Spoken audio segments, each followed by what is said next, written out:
बहुत समय पहले की बात है। एक छोटे से गांव में एक गरीब लड़की रहती थी जिसका नाम अन्विता था। वह गरीब थी पर उसके दिल में एक अद्भुत सपना था। वह चाहती थी कि उसका जीवन भी किसी जादुई कहानी की तरह हो।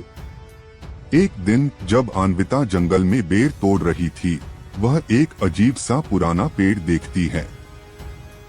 उस पेड़ की छाया में एक जादुई दीप जल रहा था। अन्विता ने दीप को छूकर एक भूतिया आवाज सुनी। तू मेरा मालिक बन सकती है, लेकिन एक शर्त पर। अन्विता की आंखों की रोशनी बढ़ गई और वह विशेषता से सुन रही थी।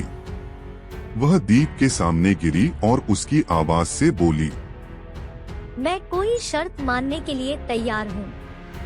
जादूगर ने हंसते हुए कहा, तुम्हें मेरे साथ सच्ची मित्रता करनी होगी और किसी की मदद करने का वादा करो। अन्विता ने मुस्कुराते हुए कहा, हाँ, मैं वादा करती हूँ कि मैं कभी भी किसी की मदद को हाथ से नहीं छोड़ूंगी। जादूगर ने अन्विता को एक जादुई पत्ती दी और कहा, इस पत्ती का इस्तेमाल करके तुम किसी भी समय किसी की मदद कर सकती हो। बस याद रखना, तुम्हारी मित्रता से ही यह सब मुमकिन है। अगले ही पल अन्विता को अपनी जिंदगी में जबरदस्त बदलाव महसूस हुआ। वह जादुई पत्ती का इस्तेमाल करके गांव वालों की मदद करने लगी। एक बार जब गांव में सूखा था और पानी की कमी हो रही थी, अन्विता ने अपनी जिंदगी की पहली मदद की। वह जादुई पत्ती से एक कुआं से पानी निकाली और गांव वालों को बचाया। गांव वाले चौंके हुए थे और अन्विता की बड़ी से बड़ी उपकारी कहानी सुनकर हैरान रह गए।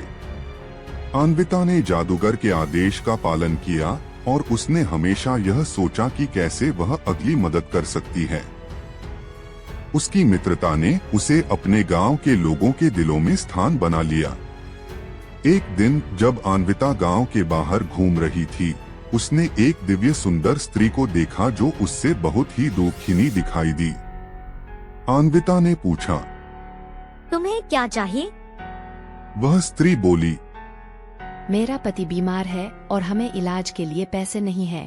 अन्विता ने जादुई पत्ती का इस्तेमाल करके उसके पति को ठीक कर दिया और उस स्त्री को भी सारे खर्च के लिए पैसे दिए। उस दिन के बाद गांव वालों ने अन्विता की महानता की गाथाएं गानी और उसे अपनी नेता बनाया। एक दिन जब अन्विता अपने गांव के पास वाले जंगल में घूम रही थी, वह उसी जादूगर के पास पहुंची जिसने उसे जिंदगी की मित्रता दी थी। जादूगर ने हंसते हुए कहा, तूने जो वादा किया था उसे पूरा कर दिया। तू मेरे साथ बहुत अच्छी मित्र बन गई है। अन्विता ने उसे धन्यवाद दिया और उसे कहा, जब हम मिलकर दूसरों की मदद करते हैं तो हमारी जिंदगी जादुई होती है। यह कहानी हमें यह सिखाती है कि जब हम दूसरों की मदद करते हैं तो हम अपने आत्मा को भी खुशी महसूस करते हैं। अन्विता की मित्रता ने उसे जिंदगी की अद्वितीयता का एहसास कराया और उसने अपनी जिंदगी को जादुई बना दिया। इस अद्वितीय और जादुई कहानी से हमें यह सीखने को मिलता है कि हमें दूसरों की मदद करने में खुशी मिलती है और इससे हमारी जिंदगी में भी जादुई बदलाव आता है। ऐसी वीडियो देखने के लिए हमारे YouTube चैनल को सब्सक्राइब करें और बेल आइकॉन दबाएं।